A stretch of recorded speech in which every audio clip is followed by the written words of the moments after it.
오늘 우리에게 주신 하나님의 말씀은 에베소서 5장 18절 말씀입니다. 이제 제가 하나님의 말씀을 봉독합니다. 하나님의 말씀을 보면서 들으십시오. 술 취하지 말라. 이는 방탕한 것이니 오직 성령으로 충만함을 받으라. 아멘. 이 말씀은 오늘 우리에게 주신 하나님의 말씀입니다. 하나님께서 오늘 또 이 말씀을 통하여 우리에게 은혜 주시기를 원합니다. 아멘. 은혜로우신 아버지 하나님, 오늘 은혜를 사모하여 주의 전으로 달려 나왔습니다. 주님, 우리의 약함을 아시고 우리의 눈물을 아시고 우리의 아픔을 아시는 주님, 오늘 주님께서 친히 말씀하여 주셔서 종의 입을 통하여 말씀하여 주셔서 우리를 살려 주옵소서, 우리를 일으켜 주옵소서, 생명과 능력되게 하여 주시옵소서, 은혜의 시간으로 인도하여 주시옵소서. 우리 구주 예수님의 이름으로 기도하옵나이다. 아멘. 성경에는 이 성령에 대해서, 우리 성령님에 대해서 이제 다양한 표현으로 성령님에 대해서 접근하고 있습니다.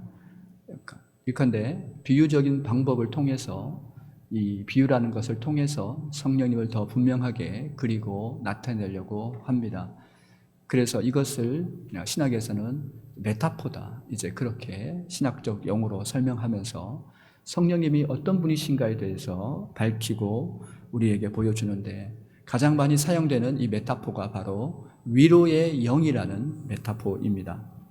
이 위로의 영이라는 이 말은 이 성령님께서 우리 삶 가운데서 우리가 넘어졌을 때, 우리가 넘어진 후에 우리 스스로 일어날 수 없을 때, 그리고 절망과 어둠 가운데 놓여 있을 때, 이 성령님께서 우리 가운데 오셔서 우리의 삶 가운데서 나에게 새 마음을 주시고 새 영을 부어주셔서 나로 새 마음이 이렇게 부어지게 되는 거예요. 그래서 지금 상황에서는 분명히 이렇게 생각해야 되는 게 맞는데 그 마음이 들지 않고 소망이 생겨요.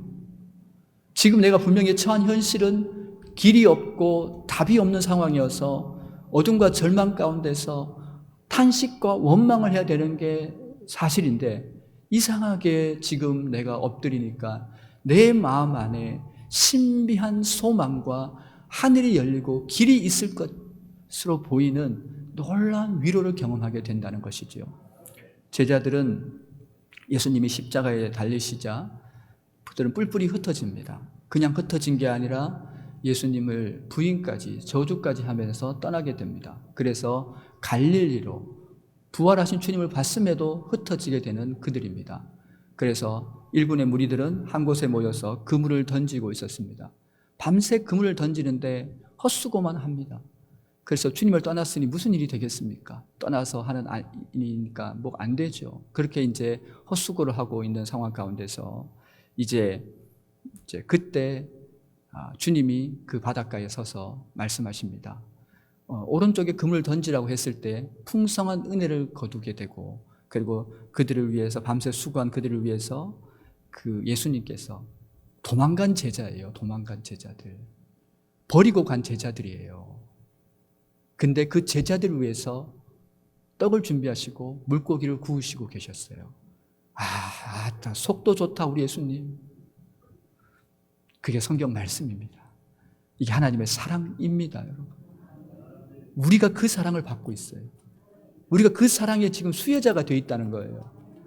그러면서 우리 주님은 내가 나를 사랑하느냐, 꿀밤을 때린 것이 아니라 내가 나를 사랑하느냐고 다시 일으키시는 주님.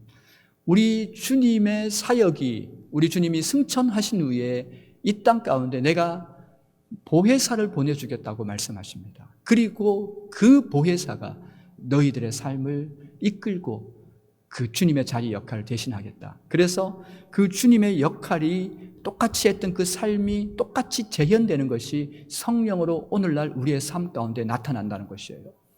우리도 때로는 자빠지고 넘어져서 믿음에 실족하고 그렇게 해서 주저앉아 있습니다.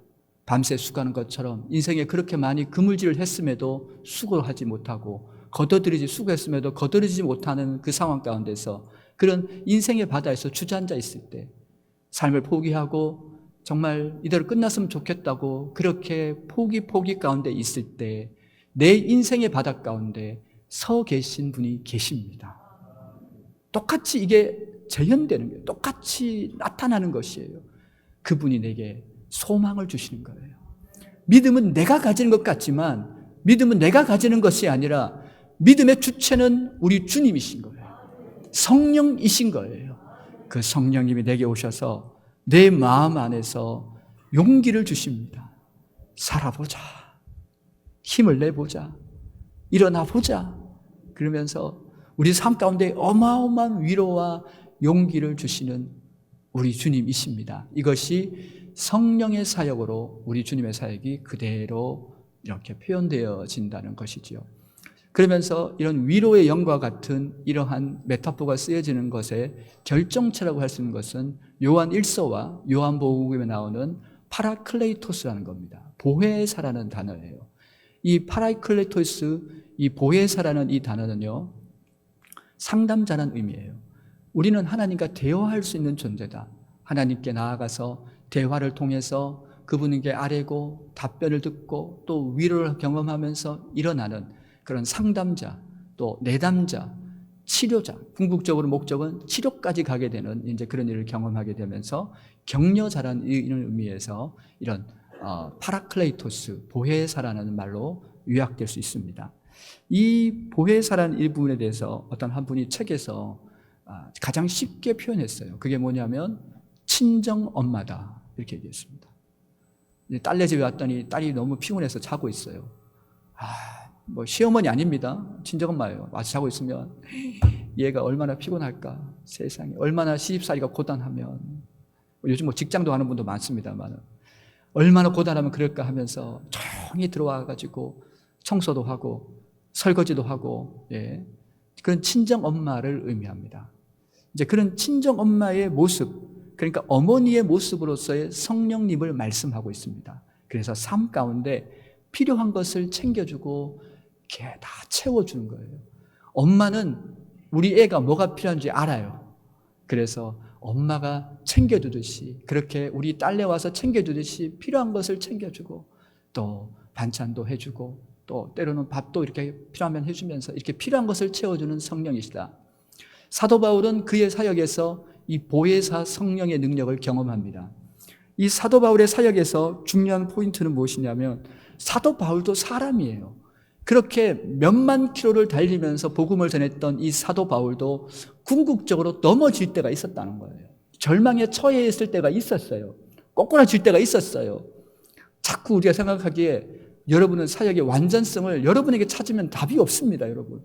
우리는 넘어질 수 있어요. 우리는 꼬꾸라질 수 있어요. 또 원망할 수 있어요. 그렇게 연약한 사도 바울의 그 위대한 사역의 어떤 일편적인 모습이 그런 연약함으로 나타날 수 있습니다. 그렇게 나타났을 때 사도 바울의 사역이 승리하게 하시고 은혜가 되게 하시고 그리고 놀라운 능력이 나타나게 하신 것이 바로 성령의 사역입니다. 사도 바울이 갈 길을 알지 못할 때 아시아로 갈까요? 아시아로 갈까요? 유럽으로 갈까요? 어디로 갈지 모르는 이 상황 속에서 조실까봐 그런 상황 속에서 성령께서 마케도냐 사람을 환상 가운데 보여주시는 거예요. 그러면서 손짓하게 해서 방향을 정하고 가죠.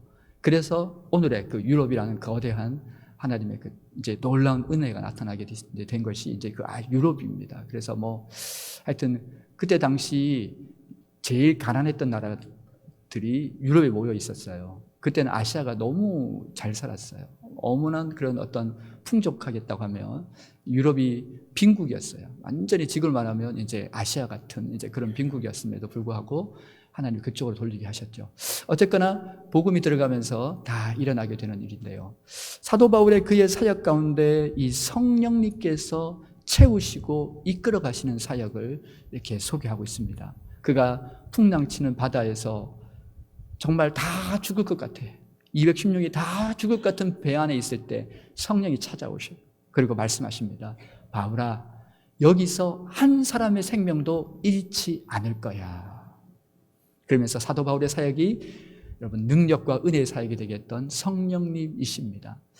우리가 세계적인 유명한 산들이 있습니다. 에베레스트나 히말라야 같은 데를 가보면은 거기에 정상에 도전하는 사람이 많습니다. 제가 가까운 지인 중에서도 산을 너무 좋아해서 대한민국에선 산이 없다 그래가지고 그렇게 도전하는 분이 있어요. 많은 돈을 들여서 그렇게 갑니다. 가는데 실제로 이렇게 산에 올라가면 전문가들은 뭐 그렇다 치더라도 평범한 이런 분들이 훈련을 받아서 올라가게 되면 실제로 정상 부근에 가면 한 걸음을 떼는데 1시간 걸린대요. 1시간. 50분에서 1시간. 너무 산소도 없고 춥고 힘들고 그렇게 고통스럽대요. 근데 정상에 가서 보면은요, 정상에 가서 보면 이렇게 김치하고 사진을 찍어봐요. 신기하지 않습니까? 아슬아슬하게 서 있을 수도 없는 그곳에서, 그 아슬아슬하게 서 있을 수도 없는 그곳에서 이렇게 혼자 올라갔다고 김치하고 이렇게 사진을 찍어 옵니다. 이게 가능할까? 삼각대도 세울 수도 없고 어떻게 찍었을까? 도와주는 사람이 있어요. 그 사람이 누구냐면 셀파라는 사람입니다. 이 사람들은 4,000m, 5,000의 그 높이에서 태어난 사람들입니다. 고산지대에 최적화된 몸이 있어요. 그래가지고 이들은 그곳에서 지내는 것에 훈련이 돼 있어가지고요. 정말 그 에베레스트 히말라야는 자기 앞마당이에요. 아무 상관없이 마음껏 올라가고 내려가는 그런 일을 하는 것이 이 셀파인데, 이 셀파들은요, 일정의 보수를 받고 무거운 짐을 들고 이 등산객을 도웁니다. 그래서 등산객이 못 올라가면 밀어서 올리고 또 힘들면 땡겨서 올리기도 하고 때로는 다리를 놓기도 하면서 제일 좋은 길로 안내하는 게 바로 이 셀파들입니다. 그러니까 이게 셀파가 실제로 나타나지 않지요.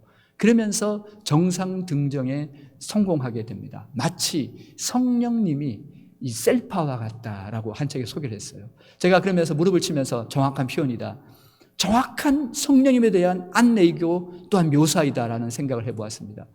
우리 인생에 음침한 사망의 골짜기를 지나갑니다. 나도 감당이 하는 그 순간에 나를 꼭 안고 품에 꼭 안고 내 손을 꼭 쥐어잡고 함께 가시는 분이 계십니다.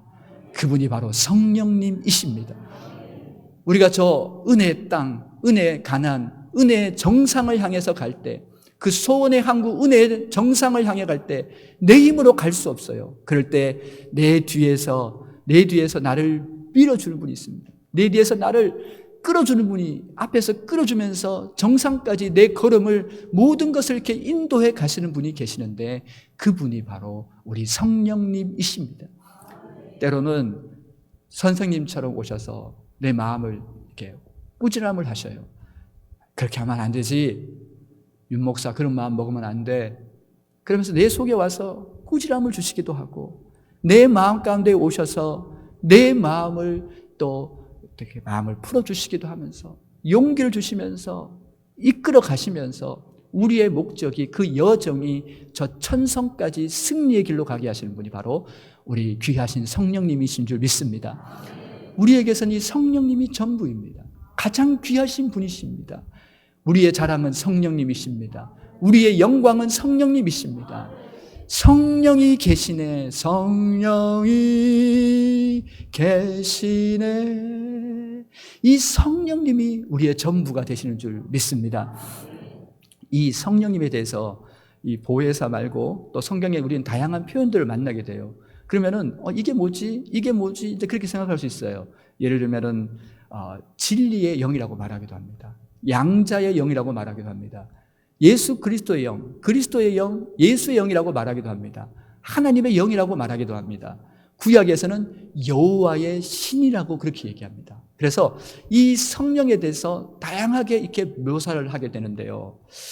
그 사도행전에 보게 되면은 3장에 성전 미문에 있는 안진뱅이가 있었습니다. 은과 금 내게 줄 수 없으니 내게 있는 것 내게 주노니 나사렛 예수 이름으로 일어나 걸으라고 했을 때 그 안진뱅이가 일어나게 됩니다. 그곳에 그러한 마음을 주신 분이 바로 성령님이시고 베드로 요한에게 주신 분이 성령님이시고 그 안에, 그러니까 거기에 주님이 함께 계시면서 베드로 요한에게 그리고 그 안진뱅이에게 임한 능력이십니다. 그래서 우리의 삶에 이 성령의 사역인 거예요. 우리가 기도하고 응답받고 열리고 살아나고 회복된다는 이 의미는요, 내 몸 안에, 우리 환경 속에, 우리 삶 안에 성령의 기이한 일들이 역사하심으로 나타나게 되는 것입니다. 이것이 바로 성령의 권능이십니다. 나도 알지 못해요. 야곱이 기도했을 뿐인데 에서의 마음이 뒤바뀌어져 버립니다, 여러분. 야곱이 그냥 밤새껏 울부짖고 철하기도 했을 뿐인데 무슨 일이 있었겠습니까? 그냥 하나님 그 바지땡이 잡고 늘어지고 영적 기도라는 씨름을 했을 뿐인데 모든 환경이 바뀌어져 있는 것을 야곱은 경험하게 됩니다. 그것이 바로 성령의 권능이며 성령의 역사하심이 나타나신 것입니다. 성령이 아니고서는 하나님을 아버지라고 할 수 없다고 했습니다. 그 구약의 삼손의 나깃보로 3,000명을 이기게 하신 영, 그게 성령이십니다.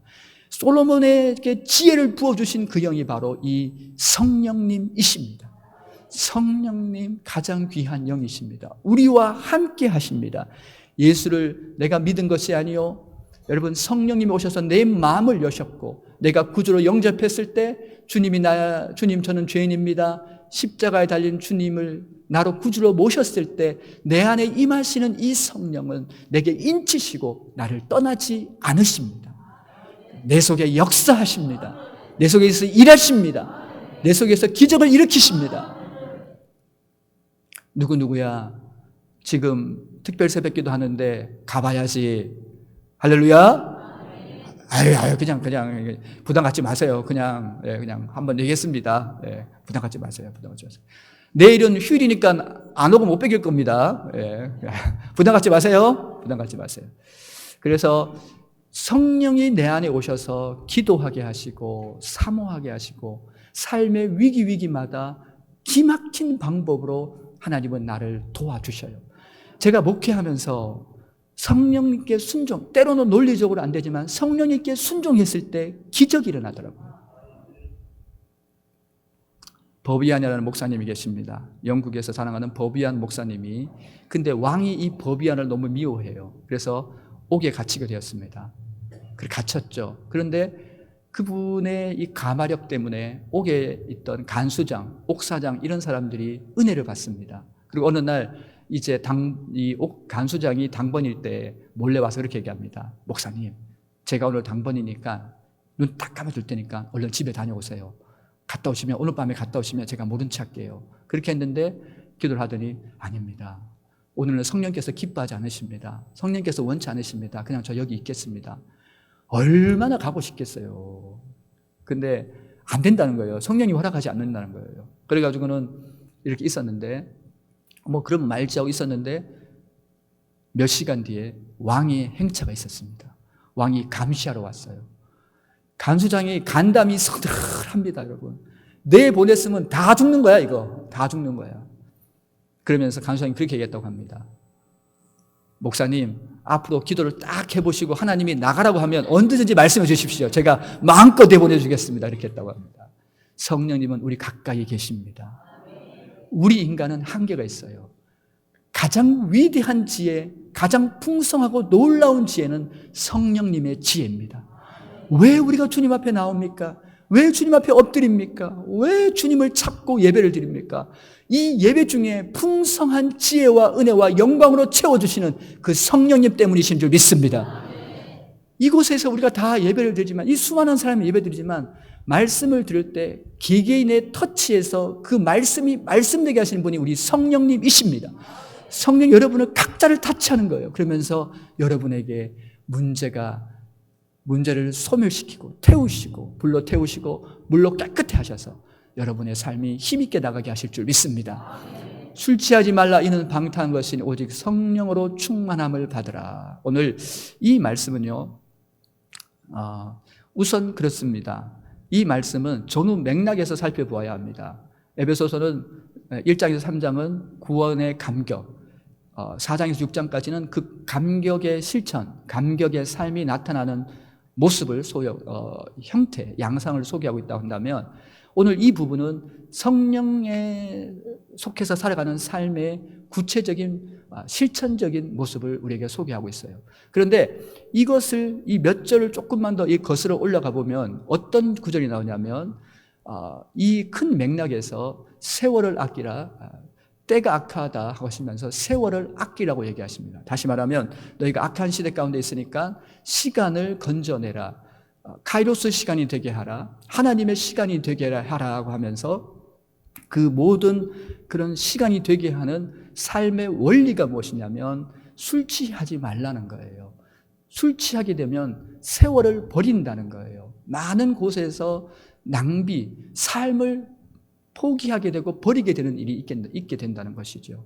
그래서 우리가 이렇게 술을 먹고 나면 그렇지 않습니까? 우리가 얘기를 들어보면, 신방 가서 들어보면 목사님 먹지 말았어야 했는데 그때 안 먹었으면 이런 일이 없었을 텐데, 그런 경우가 너무너무 많고요. 영국의 한 회사에서는 영국의 한 술 주류 회사는요, 우리나라 사람 때문에 먹고 산답니다. 우리나라가 술 소비율이 세계 1위인 건 다 아시는 얘기고요. 우리나라의 알코올 중독자가 300만에서 400만입니다. 한순간도 술 없이는 살 수 없는 사람들이 그렇게 많습니다. 그래서 그 술 때문에, 목사님, 인생이 얼마나 지치고 스트레스가 많은데요, 한두 잔 꼴깍꼴깍 하는 건 괜찮지 않겠습니까? 하나님 눈 감아주지 않을까요? 근데 우리 이성은 감당이 안 됩니다, 여러분. 제가 아시는 목사님이 계신데, 그가 학창시절에 한 번은 교회에서 바쁜 일로 목사님이 성찬식을 준비하게 됐어요. 그래가지고 다 준비해놓고 잠시 나가셨는데, 이 선배가, 이 형이 거기에 있으면서 이 학교 갔다 와서 늘 보던 성찬식인데 또 맛이 어떨까 또 궁금했어요. 그래가지고 거기 있는 걸 한 잔을 마셨습니다. 달짝지근하거든요. 괜찮은데 마시기 시작했습니다. 거기 있는 걸 다 마셔버렸습니다. 이제 죽었다. 나는 이제 끝장이다. 그리고 이제 일어나서 가는데 하늘이 돌기 시작합니다. 땅이 인사를 합니다. 여러분 어떻습니까, 여러분? 이런 상황에서 우리가 정상적인 판단을 할 수 있겠습니까, 여러분? 그래서 우리가 이 술이라는 이 개념에서 우리의 삶이, 어떤 분은 진정제 역할을 얘기합니다만은, 그런 의학적 측면 말고는요, 우리가 이런 이 술이란 이것에 대해서는 우리를 넘어뜨리는 요인이 많다는 거예요. 그래서 초대교회 때 제자들이 예수님 십자가에 달리시고 뿔뿔이 흩어졌습니다. 부활하신 주님을 보고도 그들은 그 갈릴리로 도망갔다고 말씀드리지 않았습니까? 그렇게 이 도망갔던 그러한 삶이 그들 가운데서 이렇게 있고, 어떻게 보면 비겁하지 않습니까, 여러분? 그렇게 떠나지 않겠다고 했고, 그렇게 많은 기적과 은혜를 받았음에도 불구하고 제자들은 떠나버려요. 그렇게 됐는데 언제 바뀌게 됩니까? 오순절날 마가에 성령님이 임하시면서 그 성령의 충만함을 받고 나니까요, 완전히 달라져 버립니다. 고난도 즐겁다고 얘기합니다. 주님을 위해서 당하는 이 핍박이 영광이라고 얘기합니다, 여러분. 심지어 감옥에 집어넣어놨더니 감옥에서 찬송합니다. 이게 성령의 역사입니다, 여러분. 그러면서 뒤 후반부에는 그렇게 얘기합니다. 성령 충만한 삶은 감사로 나타납니다. 여러분이 성령의 사람이라고 자부하십니까? 성령이 여러분 속에서 일하신다고 믿습니까? 여러분 안에서 감사가 끊이지 않아요. 오늘도 아침에 딱 일어났는데 제가 뿌듯하더라고.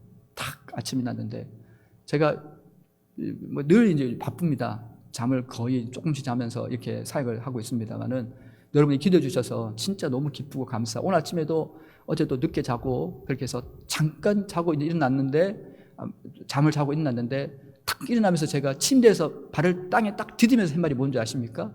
주여 감사합니다. 할렐루야. 제가 딱 오늘 직감했습니다. 오늘 설교 대박이다. 제가 새벽기도 나올 때 하여튼 자리에서 딱 일어나면서 주여 감사합니다 한 날은 대박입니다. 하나님이 막 열어주시더라고요. 항상 막 열어주시는데, 여러분 감사로 나타납니다. 그리고 이어서 말합니다. 시와 찬미와 신령한 노래로 나타납니다. 막 찬송이 설거지하면서 직장 가면서 어렵고 힘든 일에도 주님을 찬송하면서 할렐루야 아멘. 찬송이 이거 연습한다고 안 됩니다, 여러분. 저도 지금 너무 기쁜 거예요. 그렇게 해서 찬송이 나옵니다. 내 안에서 사랑이 넘칩니다. 너무너무 예쁩니다. 집에 가서 그냥 그렇지 않습니까, 여러분? 여우 같은 마누라, 토끼 같은 새끼라고 하는데 더해요.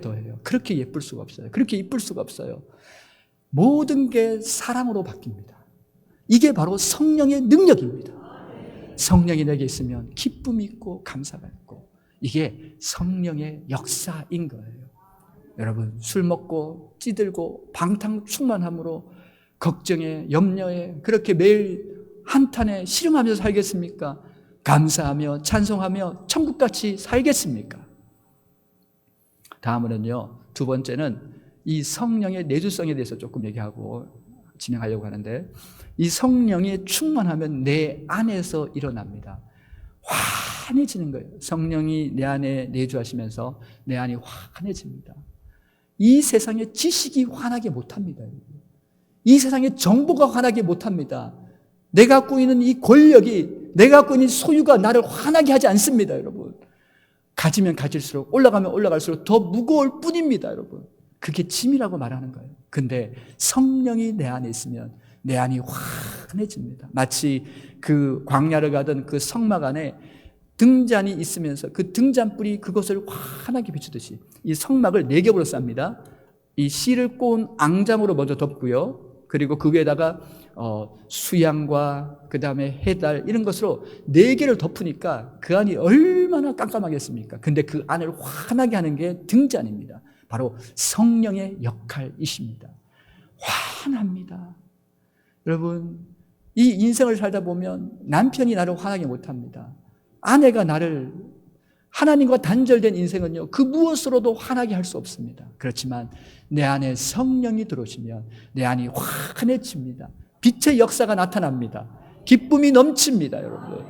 내가 매일 기쁘게 술래 얘기해. 찬송가 가사 그대로예요. 내가 매일 기쁘게 오늘도 이 길을 걸어가는 것은 내가 모르는 이 기쁨이, 내가 모르는 이 감사와 감격이, 이 구원의 기쁨이, 십자가의 이 사랑이 내게 넘치기 때문에 그 찬양과 그 감격이 절로 넘쳐나는 줄 믿습니다.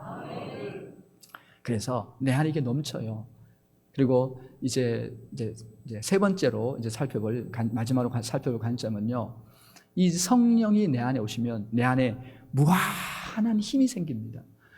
어려움이 아무리 많아도 그 어려움을 넘어갈 수 있는 힘이 있으면 아무것도 아닌데 내 안에 성령님은 능력이 되어 주십니다. 예수 믿는 사람이 아무리 인생의 풍파와 어려움을 경험해도 꼬꾸라지지 않아요. 예수 믿는 사람은 어려움을 겪으면요, 저 정신을 바짝 차립니다, 여러분.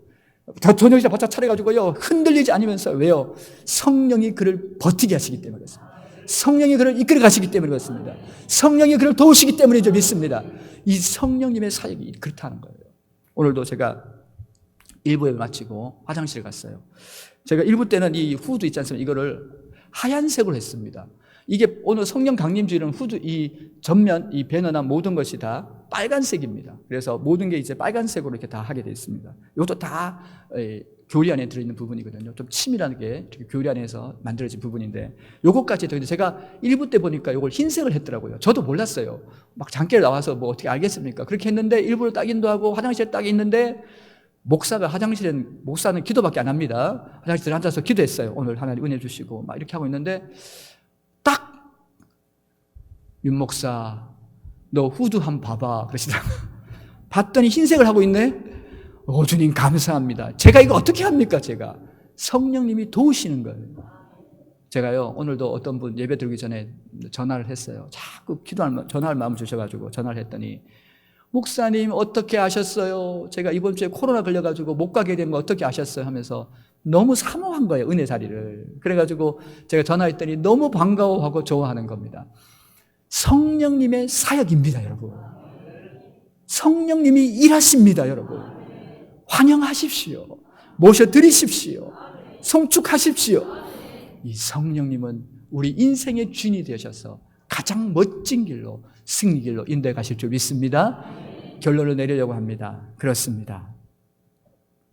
성령이 오셨네, 성령이 오셨네. 그리고 첫 부분 가사가 이 기쁜 소식을 온 세상에 전하세요. 가장 기쁜 영광의 소식은 성령님이 오셨습니다. 마가의 다락방에 임한 성령은 지금 누구든지 그 사모하는 심령 가운데 넘치게 부어주십니다. 여러분이 마음을 여시고 여러분이 말씀과 기도와 은혜 속에 한 걸음만 떼시고 나아가셔야 돼요. 폭포수 같은 은혜로 여러분을 살리고 일으키는 영으로 축복하실 줄 믿습니다. 저는 하루에 수십 번씩 그렇게 합니다. 성령님 도와주세요. 진짜 그렇습니다. 본문을 이걸 할까 이걸까요? 성령님 도와주세요 하면 딱 마음을 주셔요. 그러면 그걸 탁 하면 여러분 하나님 은혜가 있습니다. 여러분의 삶에 이 성령님의 운행하심이 여러분의 삶의 은혜가 되시고 축복이 되시기를 주 예수님의 이름으로 축복드립니다. 기도하겠습니다. 은혜로우신 아버지 하나님 감사를 드립니다. 우리의 삶에 일하시는 성령을 환영하고 모셔드리면서 우리의 삶에 성령의 기이한 일들로 승리케 하여 주시옵소서. 성령으로 충만케 하여 주옵소서. 성령에 사로잡히게 하여 주옵소서. 성령 때문에 기쁘고 성령을 모시고 살기 때문에 행복하게 하옵시며 이 땅의 소유와 지위와 그런 모든 땅의 것들이 아닌 우리의 힘은 위로부터 내리는 줄 믿습니다. 누가복음의 말씀처럼 위에서 오는 힘인 줄 믿습니다. 이 성령으로 다 이기는 주의 종들 되게 하여 주시옵소서. 예수님의 이름으로 축복하며 기도합나이다. 아멘.